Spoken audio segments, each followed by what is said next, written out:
We've never used these before. No, I've used them. I used them when I was doing my...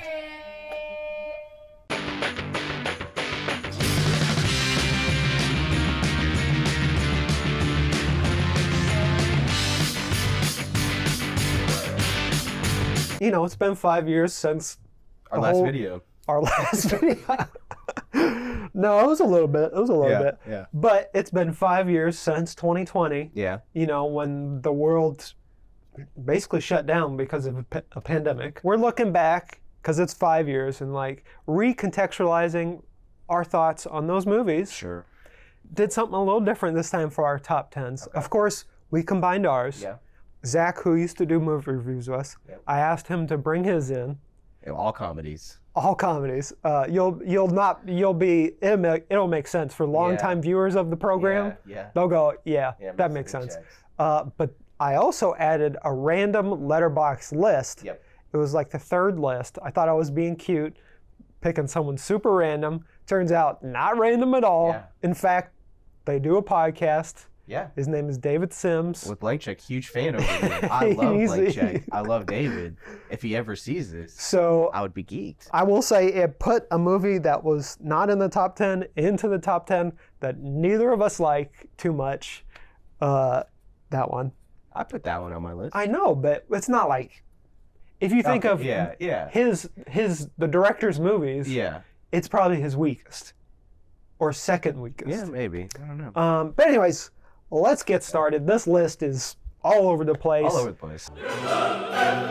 Number 10, we have Time, which is a documentary that was on Amazon Prime near the tail end of 2020. Basically, it's a documentary that is all home video. And it's about a dad in prison who doesn't really get to see his kids grow up and how that impacts people. And so it's more about like family life, and it's also about the single mom trying to raise like 3 boys, I believe. And it's just tough on both of them because it's a man who can't see his kids grow up. It's a mom who can't see her dad be a parent to his kids. And so it's like, it's told through, it's not cinema verite because it's all home video, but it's told through the perspective of the two parents. It's beautiful, heartbreaking, but it also sort of, you know, in this day and age, we do not humanize the people in prison because we think once you commit a crime and you get put in prison, you no longer need to be humanized. We have to be humans at the end of the day. And these crimes they commit, whether they regret them or not, impact real people, families. So it's important to remember that, and this movie does a good job. Like, look, this man made a mistake, but he's still living with a bunch of regret, as we all do. Let's go to number 9. I don't even think you watched this one. I've always meant to. I just never got around. Yeah, so that year is just a blur to me. Right. That's why we're redoing this top 10 to see if, like, hey, were there actually any good movies? So number 9 is I'm Thinking of Ending Things, which is the Charlie Kaufman directed movie. It's got Jesse Buckley, who's blowing up in 2025. This was like kind of this and was Men 2019? Men's like 2 years later, I think. Oh, okay. I was kind of thinking of like her rise, but it also has Jesse Plemons. Yeah. I mean, it's the Charlie Kaufman special. It's like, he is so inside his brain. That's his whole like shtick. Every movie is about him being in his brain too much. I mean, you think of the one with Nicolas Cage adaptation. You think of Being John Malkovich, and they're all about just anxiety ramped up to an insane degree. There's differences in each one that make them feel different, and you know. But this is like, I just really like that. It feels like a dream the entire time, but a confusing dream that you can't sort of make out what is happening. Why am I in this thing? Why am I trapped here? And it's just that performance by Jesse Buckley in this is really great, and what ties it together. Do you think though that like they should have sat on this, given it like another? Because I feel like, was this like late 2020? I don't know. This is the thing with Netflix, is sometimes they get these really great, like, they think they're gonna get a lot of Oscar noms with these movies, and they sit on it and they don't promote it, and they don't get it to go to theaters. This felt very much like, we've got it, let's just put it out. So Right. let's give the people something. Something, yeah. And I just don't know if you can do that with like a Kaufman. I don't know if you can do that with a movie like this. You kind of need it to be out there and like marinating and letting people kind of like, oh wow, Yeah. have you heard? You know, like it needs to kind of build. And I Right. think that when you drop it during a pandemic and you're like, new Kaufman movie's out, and you're like, what? Number 8, we have First Cow, which That's the bottom three we've never seen. I have not seen yet. in the review I did back then, I drink a glass of milk. Yeah. Gross. And this is one of those like slice of life. Like there's not really a Yeah. plot other than these two dudes want to steal milk from a cow. Yeah. And it's in like the early settler period of America.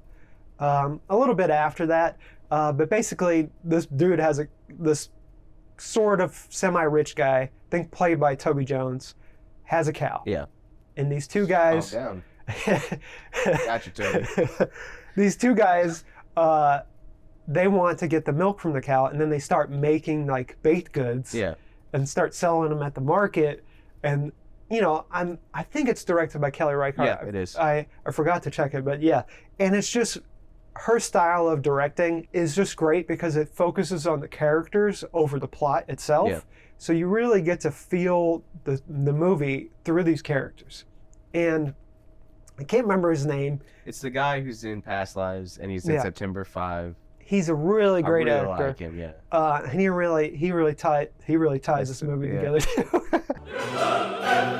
Number 7 is Tenet, the one we were talking about, Yeah. Christopher Nolan's, I would say, worst movie. Listen, I think it gets a bad rap. It's a lot of fun if you just turn your brain off.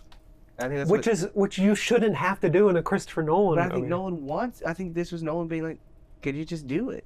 Hey, can you do it? I'm about to go do Oppenheimer. Can you do something like this?" Yeah, You I know? think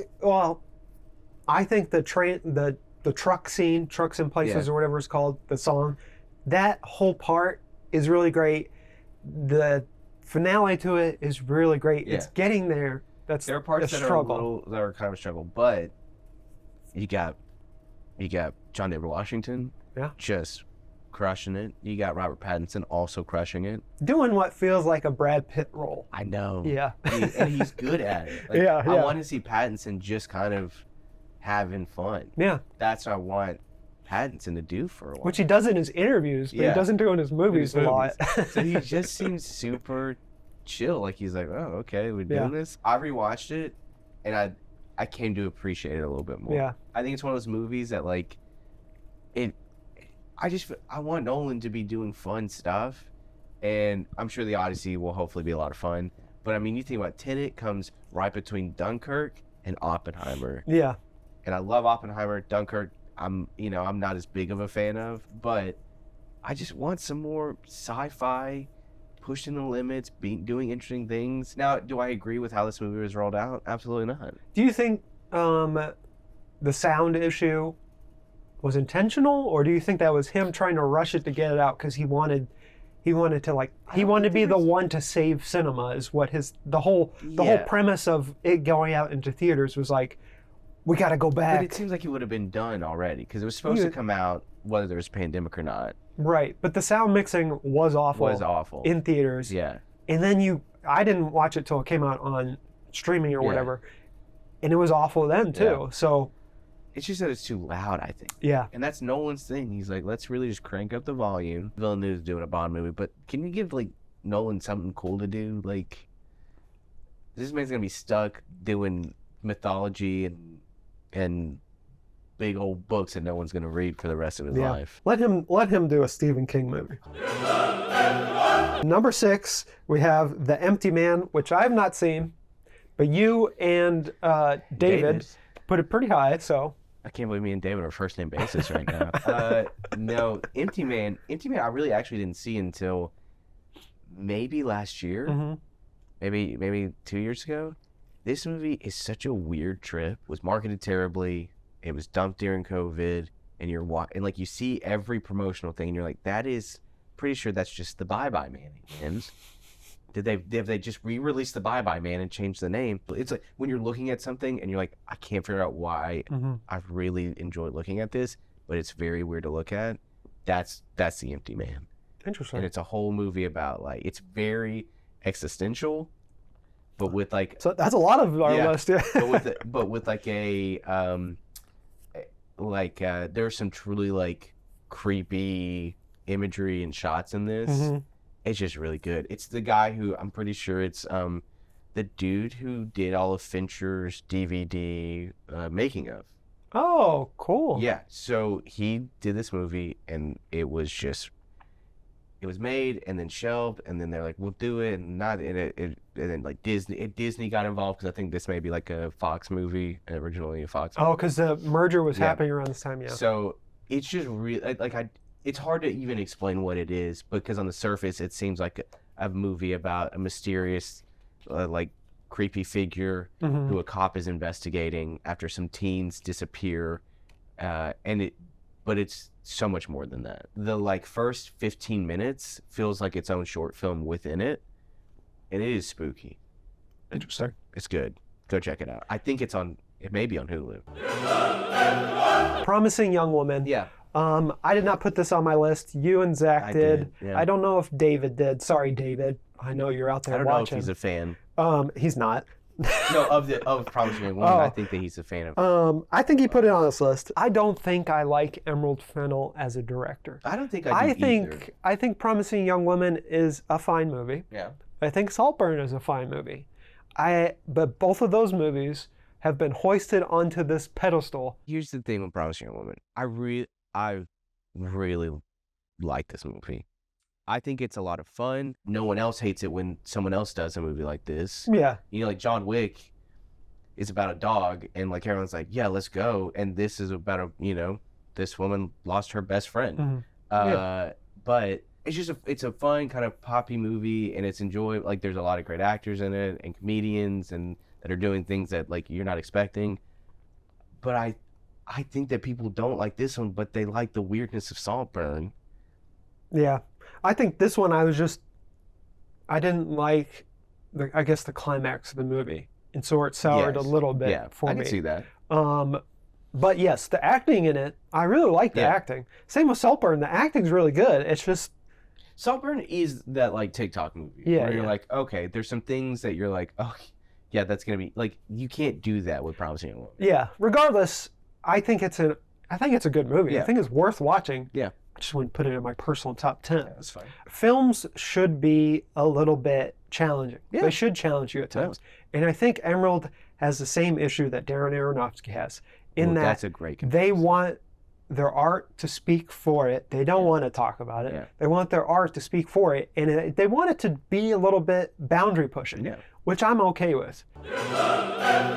Number 4, we have Shiva Baby, which is, if you ever needed to feel the anxiety of just being trapped in a house, like during COVID times, Shiva Baby is that movie. A lot of these movies feel like that. This is the birth of Rachel Sennett's career, essentially.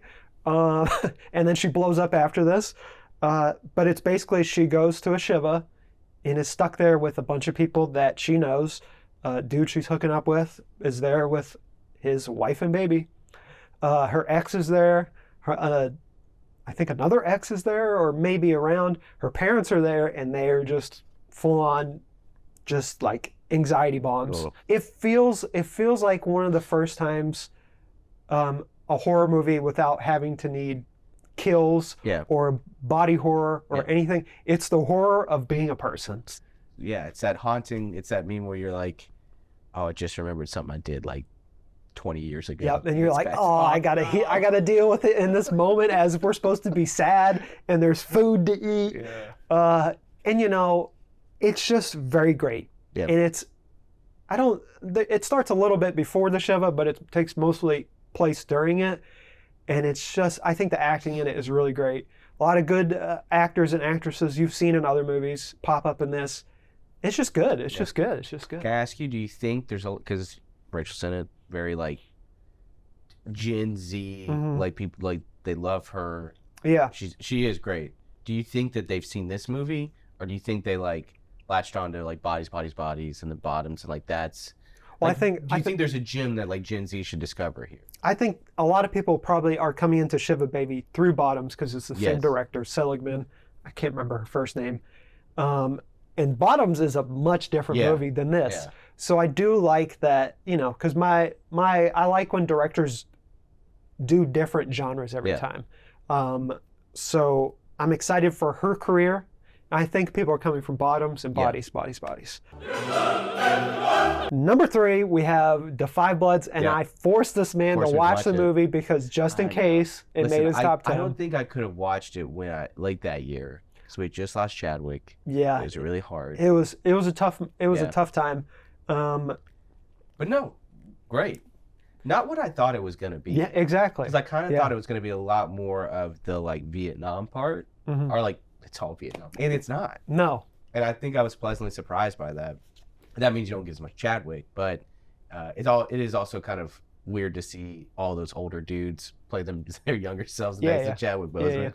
And to that be the most action-packed part of the movie is when they're having to run. And you're like, but no, really, just an interesting movie. Yeah, it does not feel like a Spike Lee movie. Yeah. If you didn't know it was Spike Lee, you just like were scrolling through and like picked it, you'd be like, and then it says Spike Lee joint, and you'd be like, what? How is this a Spike Lee joint? Obviously, there are things inside the movie that are very Spike Lee, like the flashbacks of Chadwick. Yeah. Obviously, his standard shots that he does for every movie, his motifs that he does. Spike has entered this like what it means to be like a little older, have money, have like looking back and trying to like, can you still connect with who you were back then? Are you still the same person? If like even are you still chasing the same dream that you were chasing before? Like can you speak to a thing if you've been so far removed from it as and well? that's essentially the premise of The Five Bloods. Yeah, and so it was really because I'd seen the Highest Lows and then watched this, and I was like, oh wow, like he's been on this.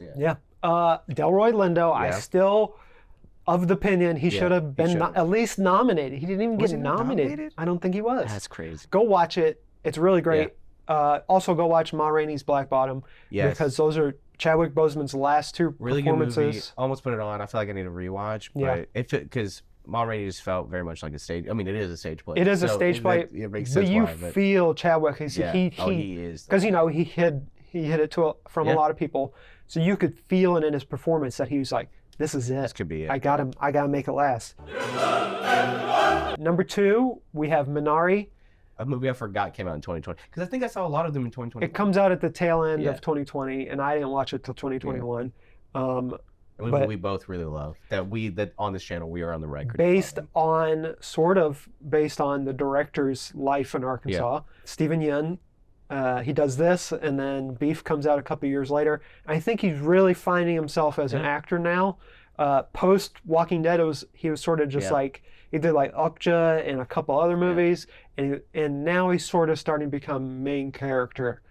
Stephen Yun, which is we've all been waiting for. Yes, we saw it on The Walking Dead. That's the whole reason. I would say, other than Rick. I don't like Walking Dead, but you're wrong. But that's okay. I'll admit that. The first 5 or 6 seasons are genuinely great TV, and Stephen Yun and the guy that plays Rick are 2 of the main reasons, and John Bernthal. This is like the essence of Arkansas, if you will. People come in here.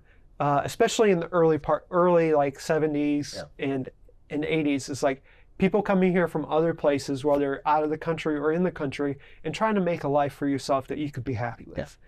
And it all going wrong. Because it's rural Arkansas, there's not a lot of we're actually dealing with a water problem in rural Arkansas right now regarding a prison. This is regarding a farm. And not far from that area. And it's not far from that area. So it's like, it's very real. It's a very real thing that people feel. And it's a movie that you and I connect with just because of being a kid here. Or not, like growing up, but also like there's a moment where they climb into the trailer and it felt so much like it was almost too realistic. Like, those movies you watch, like that almost hits so close to home that it stops being fiction. For me, it is the top movie of 2020.